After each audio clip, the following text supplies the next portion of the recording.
My parents were the first to fall violently ill from the sickness we know as XoRaX. I can vividly recall my father lying on his bed while his muscles spasmed and he choked on his own vomit.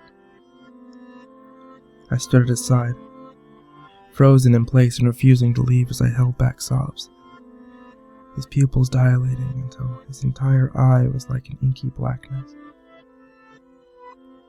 He tried to speak, turning his head towards me, but opening his mouth only brought forth another torrent of vomit.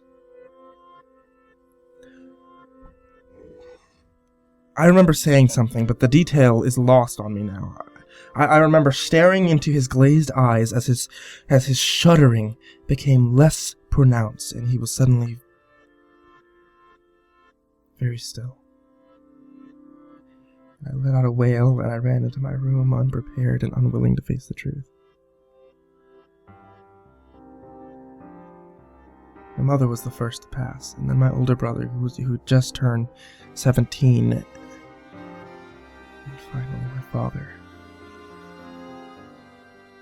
I had not considered that I could have caught the disease myself, if it was in fact contagious. I had just thought myself lucky, though tragically lucky at that. I fell asleep in a corner, huddled in the blanket that previously kept my mother warm. Her perfume made the putrid aroma somewhat tolerable, perhaps just enough so that I could drift off.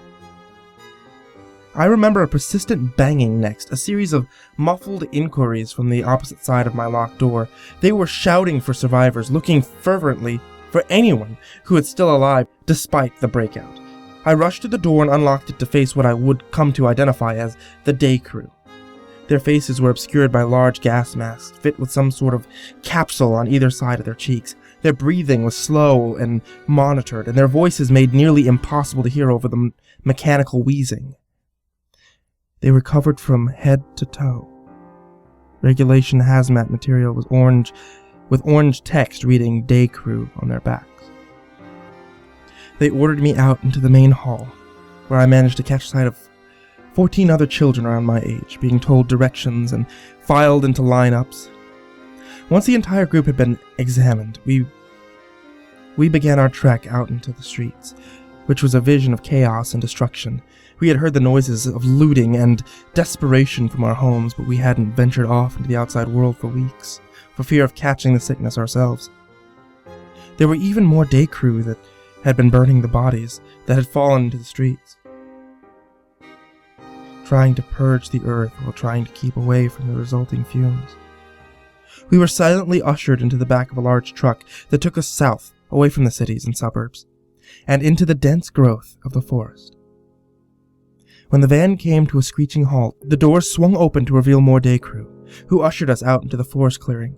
We were interrogated about our exposure to anyone with XoRaX, and if we felt any symptoms, like nausea or vertigo, though we had all witnessed our family members falling ill, and had tried in vain to treat them. We were all perfectly fine in any physical sense. The day crew initially told us that they were perplexed about our immunity to the sickness, as anyone who came in contact with it was sure to fall ill just a few hours later. So, it was a shock to see some of us that had been living with this nightmare for weeks on end. As they administered more tests and asked more questions, however, we were told that the immunity was tied with the hormone cell that the disease was using to compromise the immune system, and since we were all too young to have properly developed it, the disease was unable to make us fall ill. We were told that the day crew wanted to study us, that we would live under the cover of the forest in quarantine. They would hope to extract a cure from our group that could be used to heal the world and rid it of the XoRaX disease. They tried their best to sound positive in light of the situation, but it was obvious that even they were doubtful of their efforts, and that they were no guarantee for any of their tests to follow through.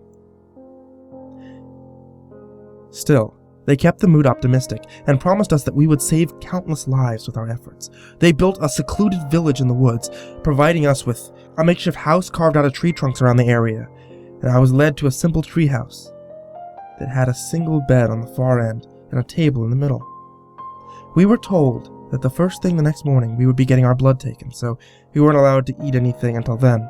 I was fine with that. I hadn't been hungry for days. The image of my mother, father, and brother crowded my thoughts instead. I didn't get much sleep. The forest was chirping with crickets, and the muffled bickering of the night crew kept me up into the early hours. We were woken the next day and filed into a single lineup to have blood drawn. While the needles were prepared for us, we were told that we would have to receive a vaccine that would prevent us from going through puberty to preserve the hormone that might lead to the cure. It was never elaborated on at the time that we would never be able to grow up or have children, but it was unlikely to live beyond the first few hours of infection, never mind the next few years, so our adulthood was seen as a necessary sacrifice. They continued for a few weeks. We would continue to receive vaccinations, and assured that a cure would arise soon. But times were getting desperate. I took to listening in on the muffled conversations of the night crew during the night. It became easier to make out what they were saying over time as they sat beneath my bedroom window, next to a crackling fire. I discovered that our encampment was only one of many in the surrounding area, and that they deduced that XoRaX originally came from the sea to the west. They passed around horror stories of people that lived by the shore that were hit by the worst. They had gone completely pale. They had begun to sprout growths off of their elbows and hips and their toes, and they had been kept constantly hydrated, or else their skin would begin to flake and peel, and their pupils had dilated. Their entire eye was colored black. At this, I thought back to my father, sitting on the couch, writhing in pain. There was food in the mountains, one assured another. They were gathering it in droves, perhaps to keep it from going bad or spoiling. Another spoke up, revealing that they had managed to find expecting women who weren't exposed to the XoRaX, and they were being kept in the mountain to birth their young away from the sickness. The topic came back to their present situation, and they began to discuss our encampment, that our results, while promising, weren't being worked on fast enough. There were accusations claimed and fingers pointed, but at last they settled on keeping their mood positive. That something would come along eventually, that we just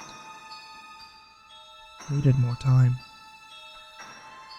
Discussion drifted back to the horror stories of the West Coast, which clearly sparked sick interest in the groups as they talked to the corpses that had been found along the waters and drifted ashore, each with deep black eyes. And I rolled over on my bed, unable to listen to any more of the stories without images of my own family. Staring up towards the ceiling, I prayed that we would manage to find a cure soon. I wouldn't have to hear about the people of the West anymore. It had been nearly a month of testing when something went wrong. A few short hours after our latest vaccination, several kids began complaining of distorted visions, that they could see trailing lights in the air making their way across the plains, while their faces were covered with their masks. I could sense the worry that played out across their faces. We were told that this was just a visual hallucination, that they would subside in a few hours. And when I awoke the next day and glimpsed outside, I too could see the trailing lights drifting through the air.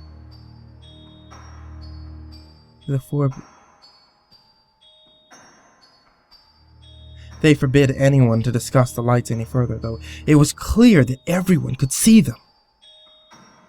As we lined up to have blood drawn, one of the day crew came terribly ill and began to vomit through his gas mask. In a frenzied panic, we were all ordered back into our homes as they led the sick member away into the woods, and we were told to come out and organize ourselves into a line for decontamination. And after covering everyone with a chalk-like substance, they began to scrub away at it with some foul-smelling liquid until they were assured that we were safe to deal with once more.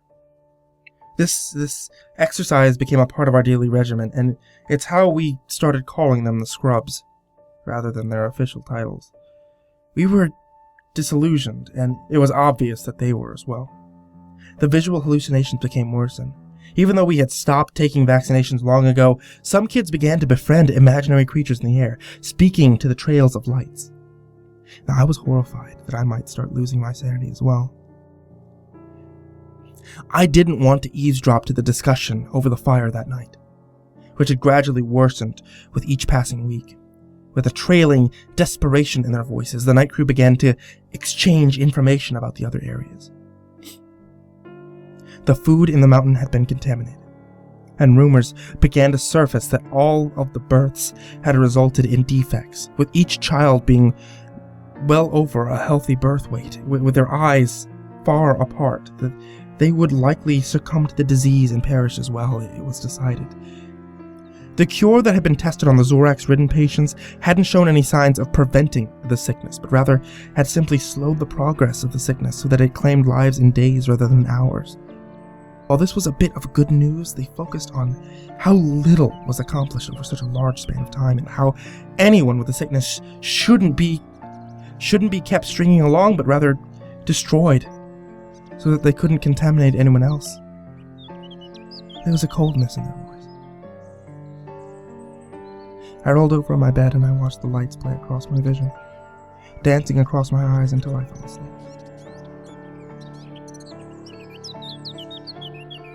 And the scrubs were gone the next day, leaving us as their failed experiments behind. The other children seemed unaware of this and decided to continue befriending imaginary creatures. In a desperation, I sulked off to bed, only to suffer a violent burst of spasms and shivering in the process, and I drifted in and out of sleep that night, having one recurring nightmare after another. And when I awoke, I heard something pass through my doorway, something that couldn't possibly be there. Rolling over, I reluctantly looked up into the air to watch a trailing ball of light float around my house before descending towards my bed. Hello, Link. Wake up! The great Deku tree has summoned you.